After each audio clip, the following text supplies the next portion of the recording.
Hi, Hi. Ilse. I'm very excited that we had an opportunity to meet and chat. I'm very excited too. So you are a wedding planner. Yes, I am. You are an entrepreneur Yes. and a speaker and facilitator. Yes. And your name is Ilse Diamant, which is a German name. How does that come? Well, it's a long story, but my grandmother's German. That's how we get our German part of the family. What are you curious about? Oh my, a lot of things. Actually, I believe there's no one specific thing that I'm curious about. I'm just like, it's in my nature. And do you use it in your job? Yes, of course. I would say curiosity is very linked to creativity, which is something that I have to use on a daily basis.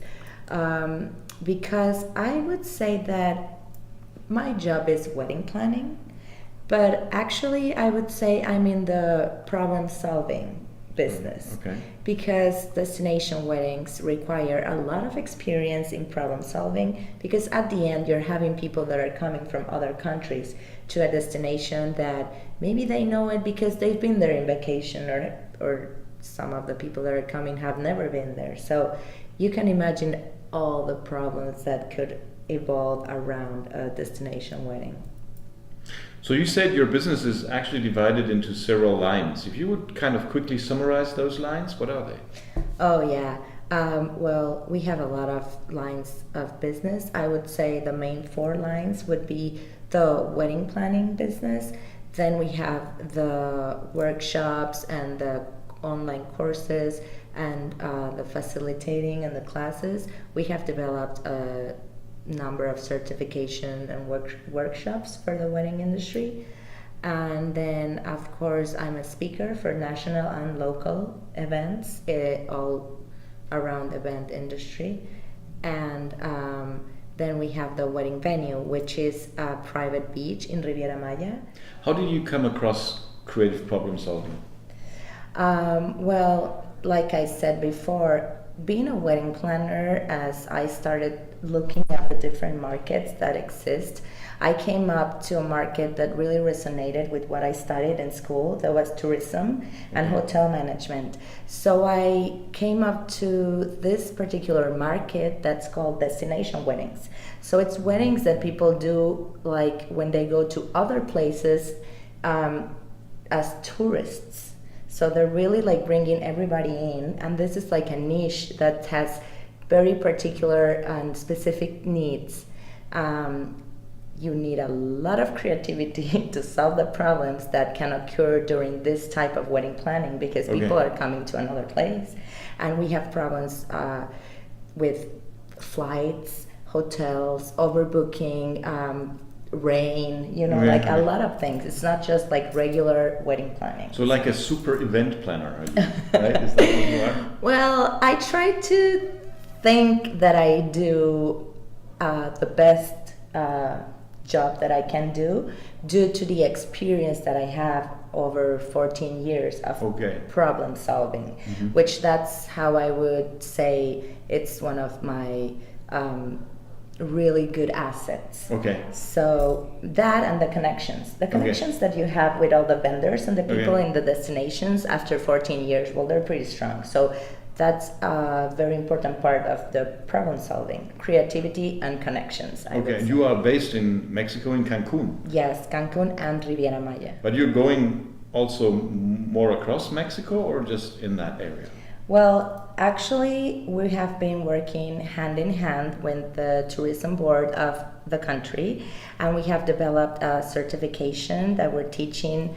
Now it's the third year that we have been teaching it all around the country, all around Mexico. So I said, if resorts have a certification, destinations should have one. So how about Riviera Maya creates a certification, and all the wedding planners and all the agents and the people that want to sell the destination can actually learn how to sell it correctly. So we developed the program, and then it was a huge success that has been going on for 5 years in Riviera Maya. And then I just work my way up to see if this could be a national program. And that's what I've been doing for the last 3 years, on the side of wedding planning and the venue and the speaking and the courses. So wow. yeah. Okay. So you might say I have a lot of curiosity, yeah. and I'm very creative. Okay. You have a big family. Yes. With a lot of heritage from many cultures. Yes. Germany, France, Poland. Right. Yes. Um, Oaxaca, I have to mention that, or my mom will be very upset. What is the private aspect of your curiosity? I think it's that I'm the elder of my sisters. Maybe I'm the oldest sibling, and maybe I had no one to teach me about the things that maybe my siblings or my sisters could look up to me, and I look up to my parents, but maybe in a way had to like open a road for myself, and that could have made me even a little more curious. Are you more curious than your sisters? I would say not more, but in just on a different aspect. Okay, we have our youngest sister, which I would say that she is like the wild heart. So she's very curious, but she's like super free, and she would jump off a cliff, and she would be very adventurous. So I don't have that type of curiosity.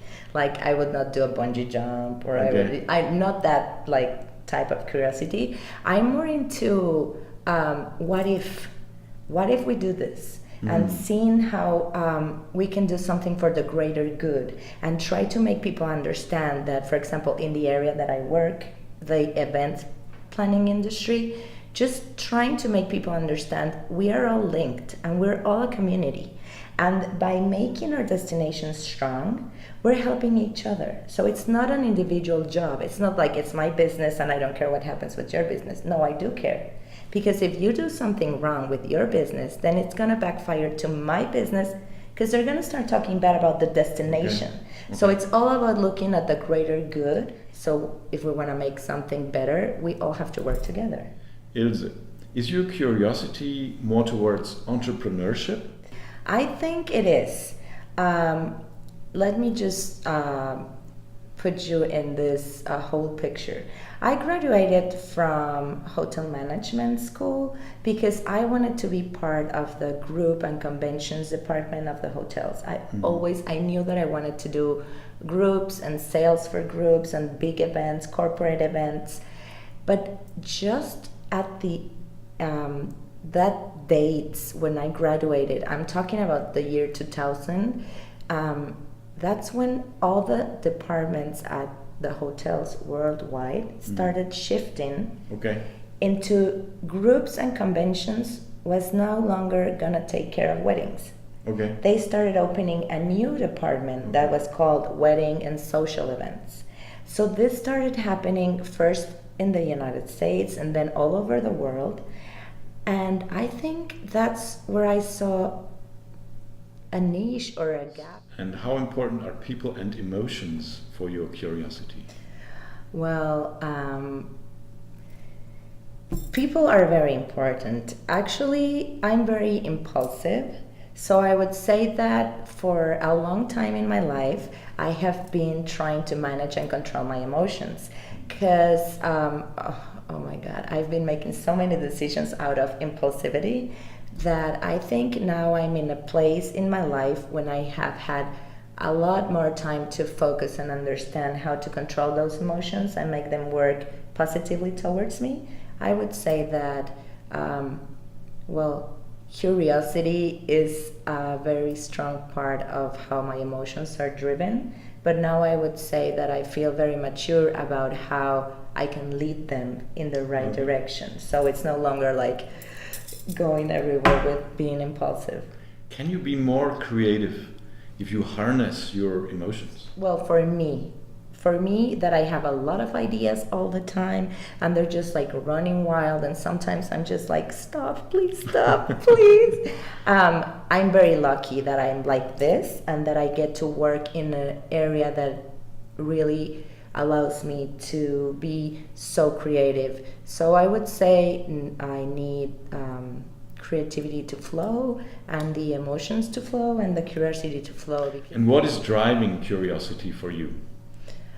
Passion. Passion. Yes, definitely. I would say that when I'm passionate about something, it doesn't have to be professional. It could only also be personal. But I think that passion is something that I'm very strong, faithful to. Like, if I know that in my heart it's something that I want to do, I will just let like curiosity lead the way and just go and do it. Yeah. Why is curiosity so important for you? Well, I think that curiosity is one of the most important tools that a human being can have. I think if we wouldn't have curiosity, maybe our species would already be dead. You know, I think that's a very powerful survival tool. And maybe I don't think it's a skill, I think it's a tool, and we all have it. It's just that some of us use it more often than others. Okay. But I really think that's a tool we were all born with in order to, keep the human race going. Okay, so could it be that you can train it somehow? Yes. Yeah, I'm pretty sure. I mean, yes, even if you don't feel that curious about things, if you try to think of it as an asset that could maybe help you leap or take the next step, I definitely think it's something that you could, train and develop. Did some of those approaches and the wild ideas you have, did some of that fail? Well, that's a very good question. No. I have been very lucky, or I have no idea why, and I had like 5 years that I really felt bad about succeeding in everything that I wanted to do.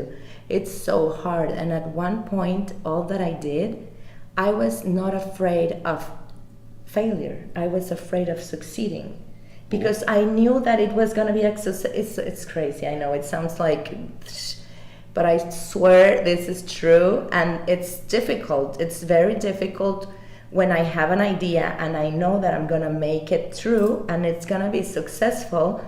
And I mean, it's not that how do you say when you're pretentious? It's not that I think of myself like, of course I can do everything that I want. No, it's just like I'm just very aware that if I have an idea and if I put all my energy to do it, at the end I will do it and it will work, and that's very scary. Where are you curious? Are there specific places where curiosity is really fueled, or situations in life? Well, actually, I think I'm very curious when we're talking about the passion in my professional life. Okay. Because in my personal life, I'm not adventurous, and I'm not really like, let's go explore, and I really want to know this and that. So I would say that I'm a very contradictive person, and if you see my professional life and my personal life, you would think that we're two different, completely different persons. Do you think your parents were creative? Well, I have to have this from someone, so I do. When I look at them, I would say they are maybe they were very visionary, because I would say going to a new place where there's nothing, Cancun is 45 years old. It's a 45-year-old city. All the other cities in the world that I go are 500 years old, 100 years old, thousands of years old. So I would say that takes a lot of vision and thinking about moving to a new place where there's nothing and starting a family in a place that, I mean, you really have to be creative when there's nothing but sea, sand, and sun, because growing up there at the beginning, it was all jungle and bicycles. We didn't have like supermarket, and we didn't have the movies or like where to buy your clothes and stuff like that. So Yeah, I would say that maybe my upbringing showed me a lot of curiosity from my parents. Yeah. So if you would summarize what curiosity is for you in one sentence, what would that be? I would say curiosity is the fuel that lights up passion in people's hearts and that helps them move forward. Thank you so much, Ilse. You're so welcome. Thank you. Thank you. Bye.